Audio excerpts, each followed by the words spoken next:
I've been living in this city for the past 7 years, and until I got a call from my friend Robbie Berman just a couple of days ago asking if I wanted to go to an abandoned palace, I have never heard of this place. Where are we right now? We're actually at a very special place that has so much history, I don't even know where to begin. I mean, we're at one of the tallest hilltops of Jerusalem. In 1917, when the British conquered Palestine, the area of Palestine from the Turks, they held this hill. The Ottomans tried to reconquer the hill twice. The British repelled them. In 1967, there was a battle here. In 2,000 years ago, the Roman legion camped here on this hill. It's called Hagivah. And most archaeologists, not all, but most archaeologists believe that the story of the concubine of Givah took place right here, that this is the Givah, this is the hill. And if you want to, I can take out the Bible and read you a chapter, and we talk about what happened with the concubine of Givah, one of the most famous, cruelest, interesting stories ever to be written in the Bible, in the book of Judges. When the Jordanians in the 1948 war, when they took over this area, the Jordanians conquered the area of Palestine in 1948, half of Palestine. Israel had the other half of Palestine.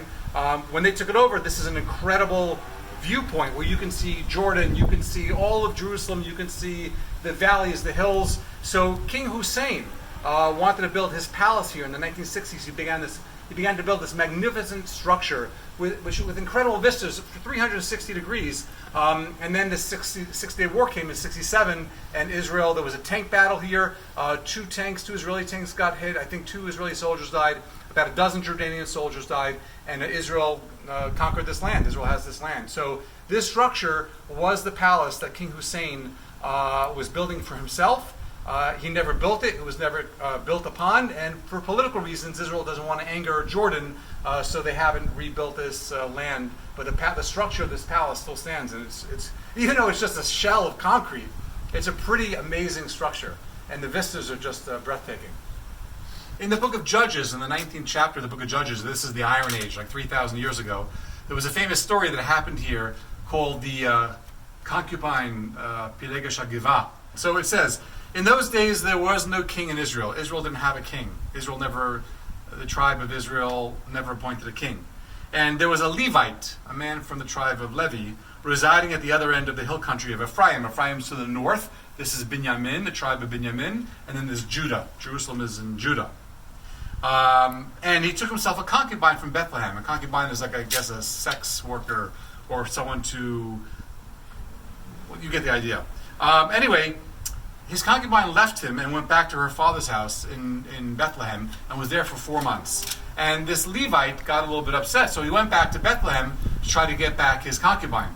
So he goes to Bethlehem and he meets his concubine's father. Now, if I was a guy with a concubine, I wouldn't want to be meeting her father. But this guy welcomes the Levite with open arms, gives him dinner, gives him wine, they dine, they enjoy themselves. And he's there for 3 days, and they plan on going back. And the father says, no, stay with us for another day. So he stays for another day, and then he gets up to go back on the 5th day, and he says, no, stay another day. You heard of guests that don't want to leave your house? This is like a host that doesn't want you to leave. He wants him to stay and stay and stay. Finally, he says, I got to get out of here. He picks up his concubine. He has a servant, and he has 2 donkeys, and they make their way back. There's a track all the way from the south to the north. It's called Derech Avot, the path of the fathers, or Derech Hahar, Kavahar, the path of the mountains. And they come back, and they're tired in the sun setting, and they see Ursalim, they see Jerusalem. From Bethlehem, they pass by Jerusalem. And his servant says, let's go stay here in Jerusalem. He says, no, those are Yevusis, they're not Jews. We're not so safe with the non-Jews. Let's stay with our own people. And they go a little bit further, and they get to the tribe of Binyamin. Ironically, he says, we're not too safe with the non-Jews. Let's get to the Jews and listen to what happens.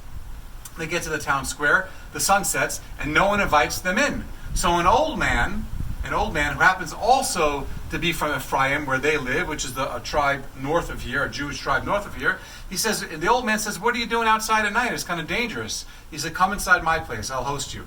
He brings them inside his house, and within a half hour or an hour, they're surrounded by real sleaze of the earth, young youth, Binyamites who are kind of horny, and says, send out that man, we want to have our way with him, we want to know him, we want to rape him, we want to commit acts of homosexuality with him.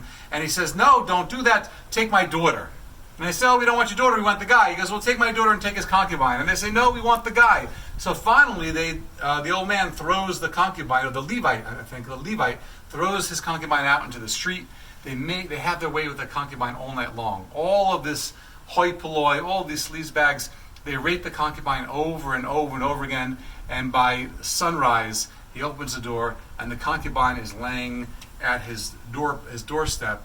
And he says, "Get up and let's go." And she doesn't move. And he says, "Get up and let's go." And she doesn't move. And then he realizes she's dead from the nonstop rape. He puts her on his donkey. They bring him back into Ephraim to his home. And he's so upset that a tribe of Israel, known as the Binyamites, would do such a horrible thing.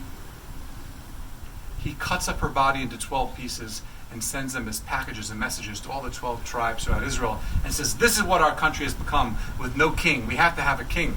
So the Israelites get so upset that they get a band together, an army together of 400,000 people, and they come to the Pisgah, which is another hilltop here, and they attack the Binyamites.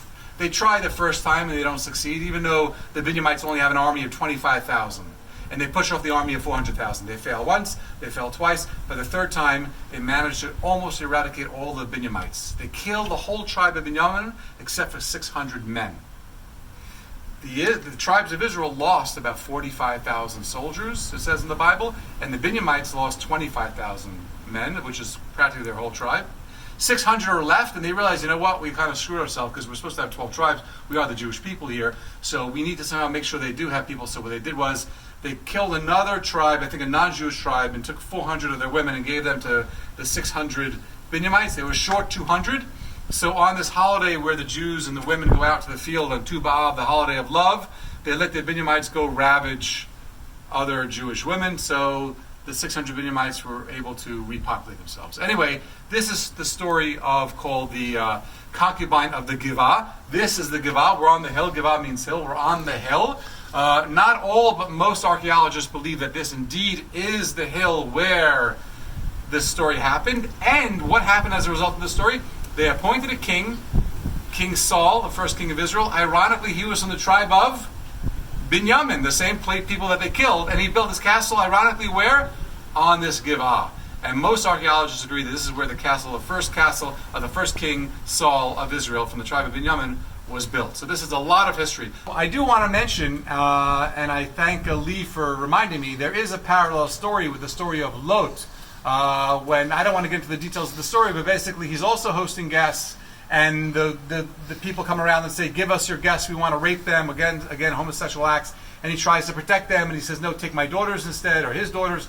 The bottom line is there are a lot of parallels of these two stories. There are a lot of differences, and whether or not these are stories that actually took place or they're literary constructs, I'll leave it for you to decide. Why do they always want the guy? Why does I don't know.